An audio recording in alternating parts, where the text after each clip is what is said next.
We want to be free. We want to do what we want to do. We want to have a good time. And that's what we're going to do.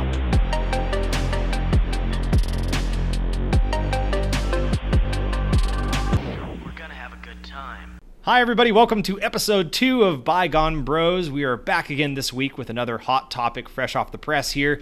Trevor, would you like to introduce our theme for this week? Our theme this week is going to be the mid-2000s, early 2010s aesthetic. Hot on the heels of the clear plastic Y2K look is Frutiger Aero, which we got a lot of things to say about what that means, how it feels, what it looks like culturally, aesthetically, artistically, tech, all that jazz that we'd love to discuss on here. So let's just hop right into it. Yeah, and we were actually having a discussion before the episode about trying to get the pronunciation down. I think we settled on Frutiger Aero. I was debating whether it was like Frutiger or something like that, but we're going with Frutiger Aero. So you guys can feel free to correct us in the comments if we're wrong, but that's what we're doing. So, what is the origin, by the way, of the name Frutiger Aero? So from the research that we kind of looked into, it sounds like maybe, don't quote me on this, but it sounds like it might be a kind of a portmanteau or a combination of two different things. One of them is the name of a graphic designer or an artist named Adrian Frutiger, and the other, and Windows Aero, which was the user interface theme for Windows Vista and Windows 7, and those look specifically the OS, the user interface and the default icons and wallpapers and such of the Windows, and I suppose to a degree iMac products at that time were really a big part of that. So that's probably right. why that name arose from there. Yeah, and we'll dig into a couple different examples across the many technologies and pop culture aspects of that era.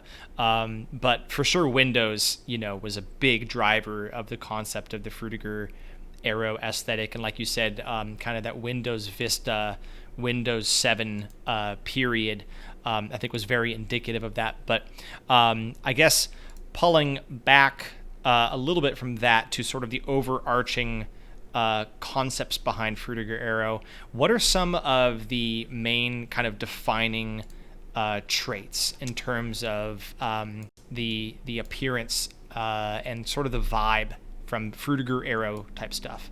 Sure. Well, there's a couple of things. There's it has a clean look, I guess I would say overall. It's there's a big visual emphasis on kind of this minimalist, sleek look. Lots of green and blue tones, things that are evocative of water and nature, like the MSN butterfly, or even a little bit of spillover, carryover from the clear, translucent plastic vibe that we talked about in our last episode, but specifically the blue and the natural shades, glossiness, bubbles, tropical sounds, tropical fish, and a little bit too of, I'm going to butcher the pronunciation on this one too, but I think it's skeuomorphism.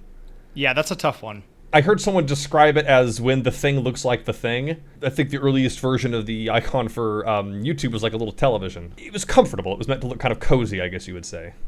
Yeah, I would agree with those observations. I would say that it was very much like nature inspired, like you said. That's like the core, I guess, colors of nature is like you said, blue, green, and white. Sort of where you're getting like the grass and the sky and the ocean and the clouds, and like very much indicative of that, and then very like smooth, like you said, clean.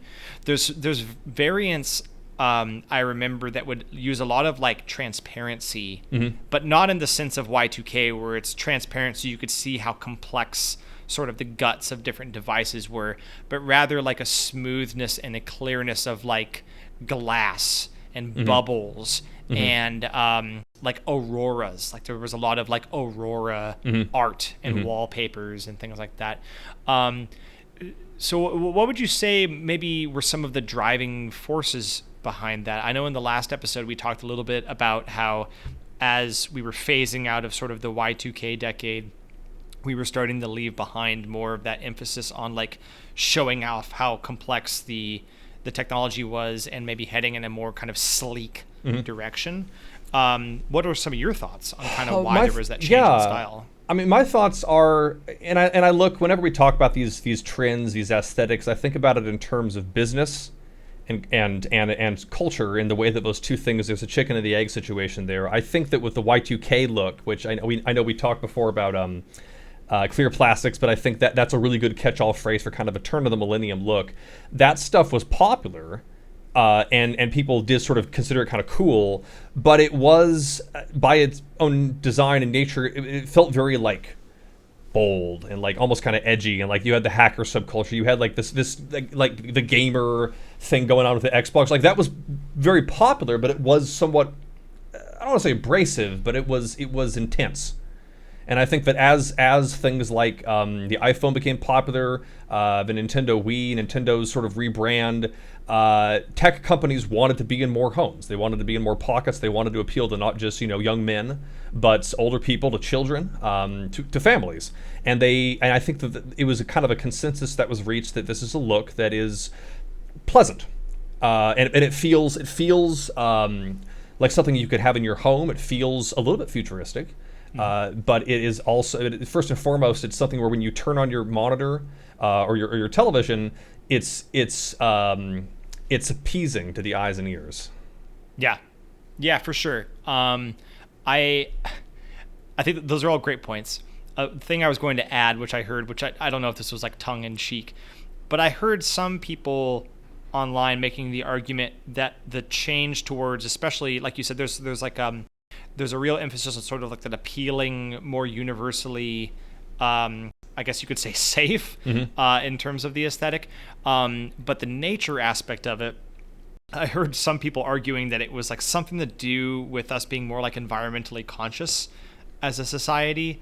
And I don't remember the exact year, but like jokingly, like some people were saying, like maybe like Al Gore was in part responsible, because like Inconvenient Truth, right, was like a big deal. That was like a big, I mean, obviously nothing came of it apart from some South Park episodes, but like the whole concept of that and this call to action at the time for environmentalism, I wonder if that had a bit of an effect on some of the design choices, where they were like, well, we're trying to create the appearance that this technology is not going against the environment, but that it's actually embracing it and like trying to celebrate more sort of environmentalist design. I can see that, and I think also, again, just kind of compare and contrast with the looks that sort of came before that. The Y2K stuff was very influenced by, I think, cyberpunk and this vision of a future, or this vision of a present that was accurately or not very grim, and or conversely was like just rave music and lights going off. Like it was very intense. I keep using that word, but like that was kind of the aesthetic at the time, for better or worse, was this like everything just cranked up to 11. And I think that the Frutiger Aero look was not a backlash to that, but it was this idea of it, our home electronics and these things that we're surrounding more ourselves with should be somewhat more inoffensive. And that's not a bad word, but it's something that is more accessible. And I think being accessible is tapping into that comfort that many people feel, at least in America, with grass and with trees and fish, and memories of going to the aquarium as a kid, or going out to the park, and those they're calming. And I mean, the movies that you might watch or the games that you might play on those systems could be all kinds of different moods and vibes, but it was like when you come back to that home menu, or when you come back to that start page, it centers you. Yes. And that is a perfect bridge into the console that I've been waiting to introduce in this theme, which is the Nintendo Wii. You want to talk about a console that was designed to be incredibly accessible for the largest possible audience. A lot of people subsequent to that system have sort of lamented that decision by Nintendo, and I think that the Switch was kind of meant to kind of reel in the trajectory of where Nintendo had been heading since the Wii, in terms of trying a little too hard to reach a broad audience. But yeah, the Nintendo Wii to me is like the quintessential Frutiger Aero video game console. Like, it is very sleek. Now it's white. There's I think there was some kind of blue influences in some of the design, the packaging, maybe the some blue. of the menus. The disc, when the disc went in, it would glow blue. Right, that's true. Yes. Yeah. Okay, so there was some of that, maybe a little less on the green, to my recollection. But it's like those colors. It was very sleek and minimalist. It was designed to be very like your grandmother all the way down to your grandson, like, can appreciate this console. And if you look now because music is a big driver of evoking certain eras and feelings. And if you search like Frutiger Aero music on YouTube, like a playlist or something, you will almost entirely get like Wii menu theme, me channel theme, Wii news theme, like every like track that was like built into the Nintendo Wii and its games is like entrenched in like the Frutiger era like culture. It's the Frutiger era, yeah. It's the Frutiger era, exactly.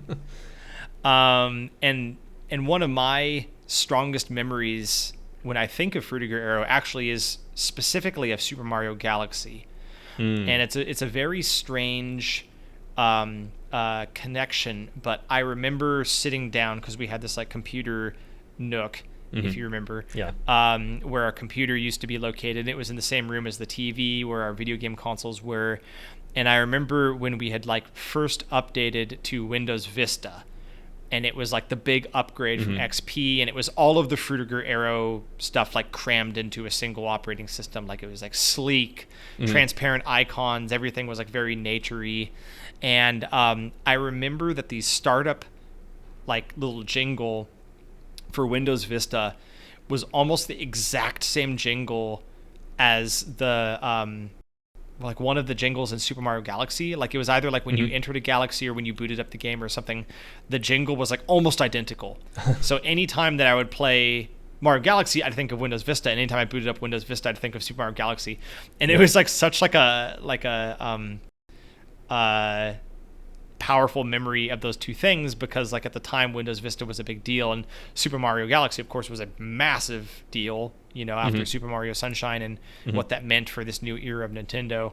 I don't know if you had any like particularly strong memories like that involving. Yeah, I mean, I definitely felt that, and back also in that era. I mean, maybe this is still the case when people have home computers, but with smartphones, it's less of a priority. Like everyone's kind of sharing the same computer, and so there is this communal quality to it, and it kind of plays into that idea of it being like this shared space. And talk about the skeuomorphism. I definitely remember a feature which I sometimes kind of still miss, which is little notes. Like what looked like Post-it notes that you would stick on the screen to put like to-do lists on and things, and they'd be written in Comic Sans, and just some of those little effects and the ways that Windows would sort of the literal Windows, the way that it would open up and you could do like a cascade thing.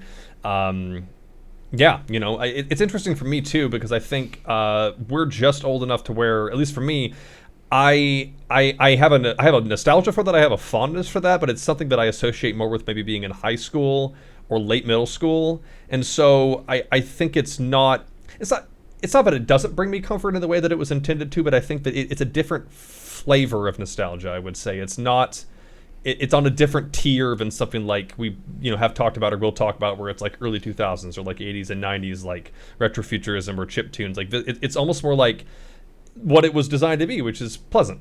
It's a nice sight and it's a nice sound. It's something that is homey in that way. Yeah, definitely. I've heard people kind of now who are sort of Gen Z talking about, that era, Frutiger era, the same way that we talk about, our previous episode with the, sort of that Y2K, late 90s, early 2000s. So it makes sense. Like everything is kind of offset in that way from like whose childhood was sort of identifiable with what kind of era. So that makes total sense. But I guess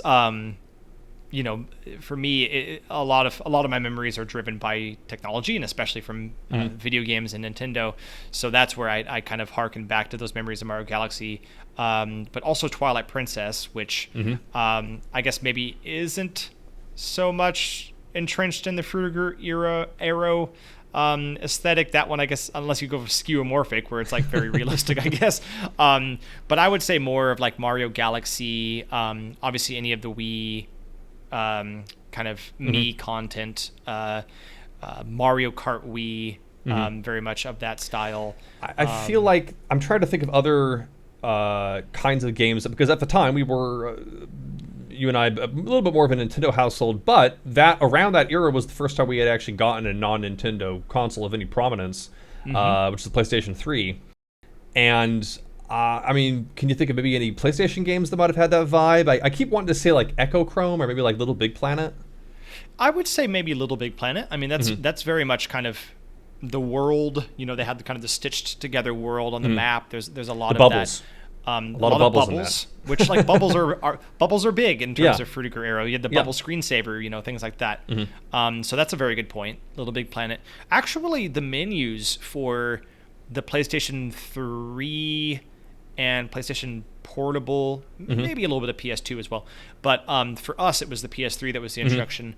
And that's kind of an example of sort of that Aurora Aero variant of Frutiger Aero, where you have like the smooth kind of glassy appearance, but it had a lot of this kind of moving, kind of dynamic sort of Aurora background. Yeah, so because I remember there was like the base version of the PS3 I think had like two backgrounds. One was kind of Auroras, and then the other one was called like Aero Paint or something, and it was these like neon like streaks of, and that's kind of a different look, but it also still kind of fit in because it was like subtle but also sort of colorful. I don't think this merits its own conversation, but I think it's kind of worth mentioning while we're on the topic. Frutiger Metro. Is that the same thing, but it's like more skyscrapers, or? So Frutiger Metro it's basically around the same time in the same era, but it does bring in some more of that colorful intensity that we saw in like the 2000s. Examples of this might be, I mean, maybe some album art of the era where it's or like, you know, some anime influenced stuff. DS games, like the World Ends With You. It is very colorful. It is very like, you got like thick edge cell shading or something like that. Or maybe some of those iPod ads where you don't, it's not the natural look. It is like bright and poppy and kind of, you know, rockin', but it still has kind of that clean look to it. Yeah, I was actually gonna say like the iPod Nano had that lineup of different colors. You know, we were talking about the Macs in the previous episode, and it's, of course, you know, Apple drives a lot of, or at least is a big contributor to a lot of these different style changes over the decades. But the iPod Nano definitely had that, I guess you could say, like paint-inspired splashes of color. So that's true too. Yeah, that's definitely another popular because I think a lot about, and this is kind of more maybe like mid or early 2000s, and I think the Frutiger Aero really gains prominence in the late 2000s to early 2010s. But I definitely think like with Frutiger Metro, I think a little bit of that too is there was this brief window of time where I feel like I guess graffiti was big. Like, I mean, it's always been a thing, but I distinctly remember there was a couple of like graffiti video games. I know it sounds like we're kind of getting off topic, but stay with me here. There was like a Mark Echo video game. There was like stuff like Jet Set, Jet Grind Radio. Again, we're kind of going back to the 90s, but like that's kind of that look. There was a whole DS game that was just classic Atari games, but they based them on like famous graffiti artists' works. There was also De Blob. De Blob, Nintendo Wii. that I would argue that's kind of Frutiger Metro. It bleeds over into the look of like MySpace pages and the iTunes or Apple Store back then, where it is very clean and shiny, but it's also bright blues and bright oranges, and it was not. I wouldn't say it was a rebuke of Frutiger Aero. I think they were kind of just siblings in that way. It was different ways of expressing the same sort of feeling. Yeah. This is how we do edgy in an era of being less edgy. Exactly. I guess. Yeah. For some reason, Elebits just popped into my head Elebits. too. Yeah. That game felt like state of the art, by the way, when it came out. Like the physics of it, and like grabbing stuff and throwing it around like that, like blew my mind when that game first came out. It's the best example of like a physics simulator type game, and that was the thing about the Wii too, is games like that had that maybe more Frutiger Metro energy or something. It was a system that I think was well suited to that because it was so accessible, but also like encouraging people to like get up off the couch and move and throw things around in Elebits or pretend to hold a tennis racket in a Wii Sports, and that was why I think it was so electrifying to a lot of people, because it had this very calm look to it, but you could have so many really interesting, unique experiences in there, and all the other major developers took notes on that because all of a sudden we started getting a lot of those kinds of games on the PS3 with the Move and the Kinect on the Microsoft, and that we're kind of moving towards the knockoff Mii's. Yeah, For, but then that look, like the aspects of that Frutiger Aero look, which Nintendo was kind of looking over Apple's shoulder for a little bit of that, but they brought that into the video game space predominantly before smartphone games became huge, and then we start seeing that similar aesthetics and similar vibes appearing in the menus and in the games and in the public the advertisements and just the press surrounding video games. Yeah. Well, and let's not forget too that the like you were kind of referring to, the Nintendo DS was also a big driver of the Frutiger Aero aesthetic, Yes. and I would argue into the 3DS as well. Very much was entrenched in that. Electroplankton may be one of the most Frutiger Aero type games. Yeah. In terms of it being, very colorful, transparent, sort of nature driven. I guess in that case it would be microorganisms. Yeah, That's I thought of when I saw them.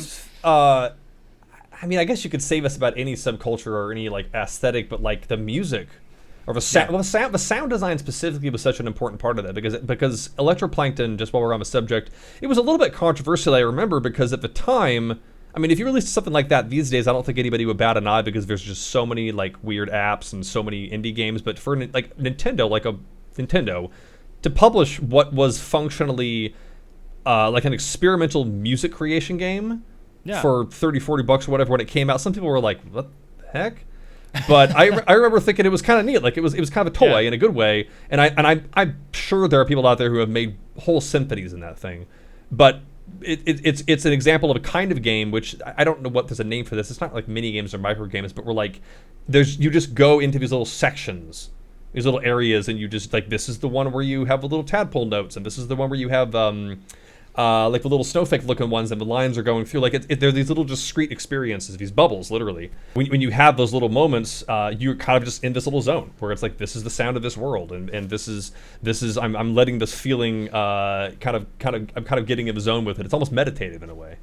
Yeah exactly. I've heard some people partly blame the Wii U for the death of Frutiger Aero because it was like one of the last instances of, like, at least in the video game arena, of it being used as like as an aesthetic, and of course that system completely tanked, and everything that came afterwards was this effort to like get out of the hyper casual market and into like pursuing sort of a what we maybe see more as what the video game industry is like today, which you could argue is the swinging of the pendulum. I mean I think it's a coincidence. I think the problem with the Wii U, I mean, again, not to get too sidetracked on industry stuff, but I think it was just people didn't know the Wii was targeted towards people who didn't really understand like what that was, because they're like, is it a new version of the because I mean Nintendo, it's not just Nintendo, like Microsoft does this too.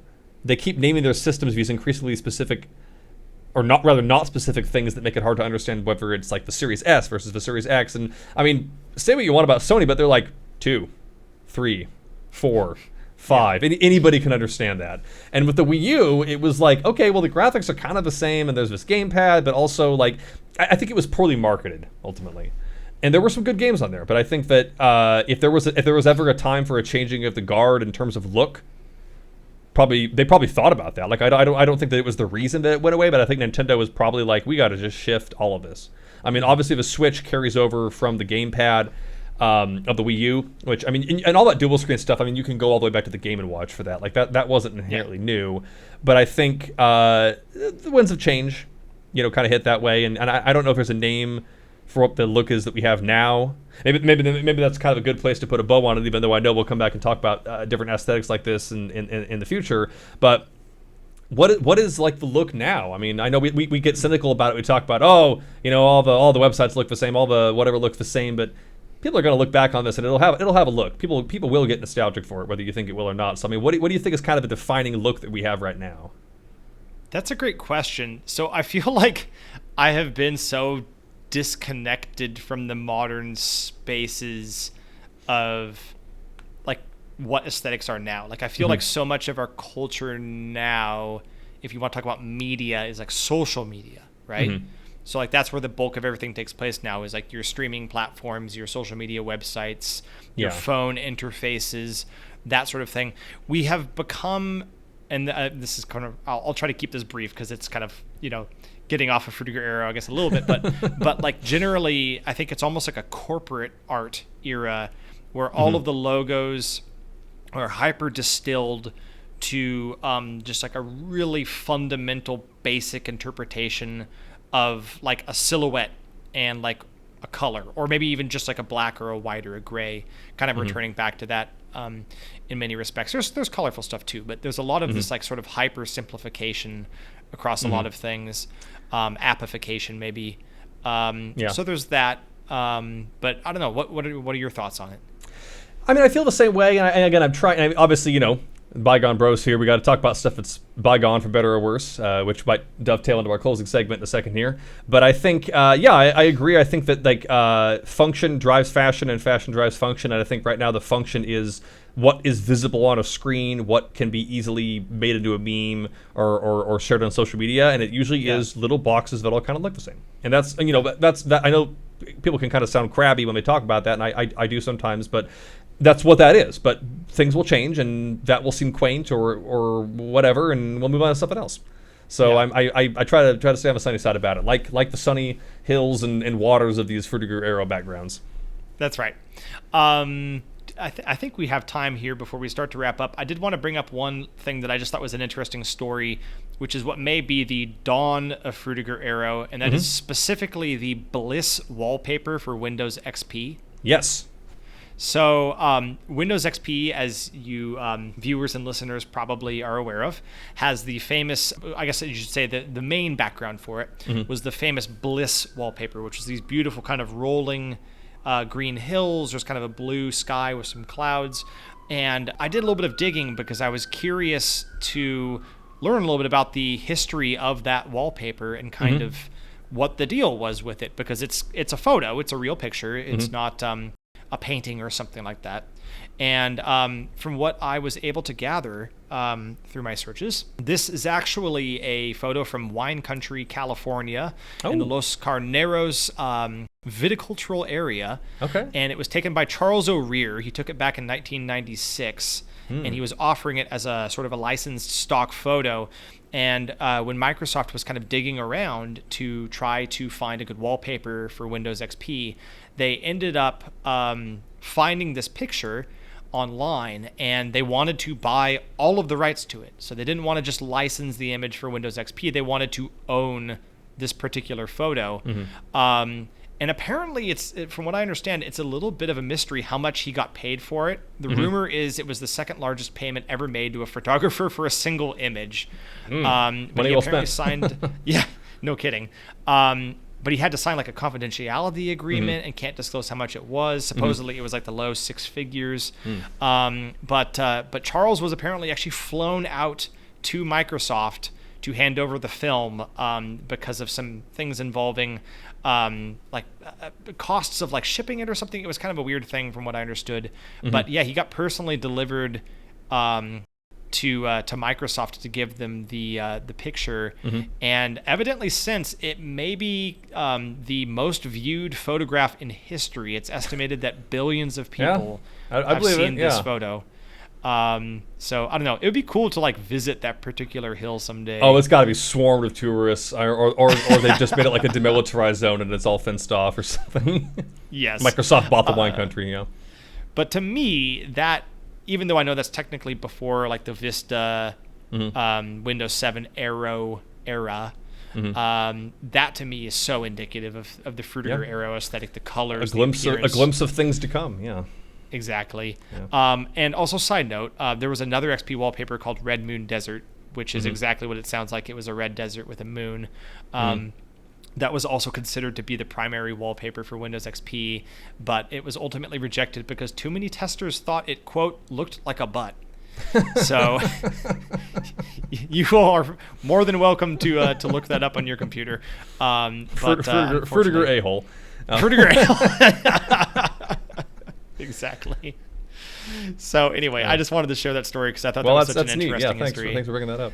Yeah, any closing thoughts before we get to our final segment? No, I think we've all covered it pretty well. I mean, it's something that there's these things are so interesting to look back and like come up with names for these things and understand our past in that way. Yeah, absolutely. All right, so we come now to our final segment, which we are doing every episode, which I believe we are currently calling Bring It Back or Bygone, where we vote to decide whether or not... Bygone. Yeah. Yes, precisely. So we either talk about... or not either. What am I saying? We pick one of those two, either Bring It Back or Bygone. And the topic or theme of the day is what we'll be casting that vote for. So Trevor, you went first last time, so I guess I'll go first this time. And I'm going to say for Frutiger Aero, Bring It Back, but with an asterisk. So... In general, I'm a big fan of the Frutiger Aero emphasis on sort of natural colors, your blue, your green, your white. I think that's something that I'm kind of wishing we had more of these days with a lot of this sort of corporate art and this oversimplification where a lot of things end up kind of these black and white colors. And I'd like to see a little bit more vibrancy and life, I think, to a lot of designs and that sort of thing. So in that sense, I'd like to see maybe a little bit more of that. But I'm not as big on sort of the more skeuomorphic aspects of the Frutiger Aero aesthetic, where they were really trying to, in certain things, let's talk about like Windows Vista, where like some of the icons were like the clock was meant to look like a realistic analog clock, or certain applications on like your iPod Touch, where it's like, you know, the app for radio looks like an actual radio, and like some of these things with trying to sort of have this, on the one hand, overly simplistic, well, not overly, but on the one hand, more simplistic, but then also like certain things being weirdly realistic. I never really liked that, even at the time. It was a little bit off-putting to me.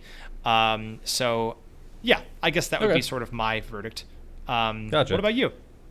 I feel the same. I think that I like the aspects of Frutiger Aero that are sort of tranquil and bring about kind of a sense of class and cleanliness, or without being too clinical about it. I think that they really do what they clearly set out to do with that appearance, which is to make you feel like you're kind of in an environment or using a device that is sort of welcomes all comers, and is not necessarily too offensive or abrasive. And if you want to watch an offensive movie or play an offensive game, you can pop it in there, and that's all right. But we come back to a sense of calmness and balance. But I agree, the skeuomorphism, it's always kind of made me a little bit uncomfortable. It feels like a weird half measure.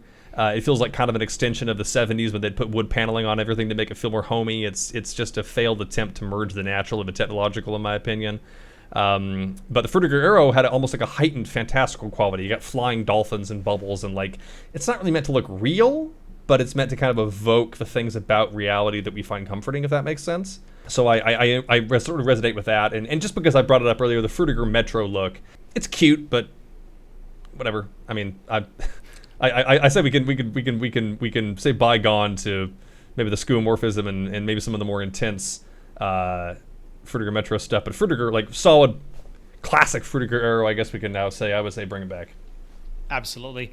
And just because it popped into my head, I wanted to mention Frutiger Aero had that like more kind of light, soft, tranquil kind of vibe with the music. The Frutiger Metro, I guess I would identify more with like jungle bass type music, like really rapid percussion, and that maybe is a topic for another day, but that kind of music I associated more with Frutiger Metro. Very true. Very true. So that consideration. I have to ask you though, based upon your remarks, what was the most offensive thing that you watched using Windows Vista? I didn't watch a lot of movies on there. And the Wii didn't even play discs, so I guess it probably just would have been whatever R-rated movie I watched on a PS3, which it did have a Blu-ray drive, and I would have been turning 17, 18 around the time that I got that, so I probably was expanding my my cinematic repertoire. Right. Yeah. Yeah. Of all the things we've discussed, consoles, computers, and so on, it was probably like the God of War games. Those were incredibly without offensive. question. God of War 3, yeah, good grief. Yeah. Or making my way through like I don't know, Die Hard movies or something. Yeah, no, it's, yeah, no, it's. But again, like I think that it is uniquely suited, I would say, to being. And maybe we just say this because this is when it was invented, this is what it was used for. But like interfaces on technology. You'll see examples of imagery where it's just a picture on a wall or something, and I think that's fine. Like the feeling is still there, and the music still evokes it. But I think it has like a home base quality to it. Like maybe if you were on a spaceship and you had like a holodeck or like a main room, it's like you would have all these other rooms, and then we would have the Frutiger Aero. This is the main space for. It has like a meditative quality to it. Like I think it really is. Other aesthetics we've talked about before that are more like. Y2K or synthwave or retro or those kinds of things. Those are kind of fun or intense or calming in their own way. But I think if I had to pick one to just kind of chill out to, probably would be Frutiger Aero. Yeah, I agree. I think that's why so many people listen to playlists of the music when they want to like chill, is because it's got that vibe. Because I think some of the older music has like, again, depending on your age, it's pleasant, but there's a melancholy to it, or there's like certain you associate it with certain things, and again. Generational. Maybe some people still feel the same way about Frutiger Aero, but when I listen to it, it's just like, sighing automatic doors in Hitchhiker's Guide to the Galaxy. Yes. Yeah. Yeah. Oh gosh. Well, I suppose that's all the time that we have today to discuss Frutiger Aero. But please, as always, let us know. Comment, like, subscribe, all those good things. If you're listening to us or you're watching us on your podcasting platform or YouTube experience. But thank you all very much for listening, and we'll plan on coming back soon with another topic for us to discuss. So my name is Kyle White. And I'm Trevor White. And this has been Bygone Bros. Bye. Gone.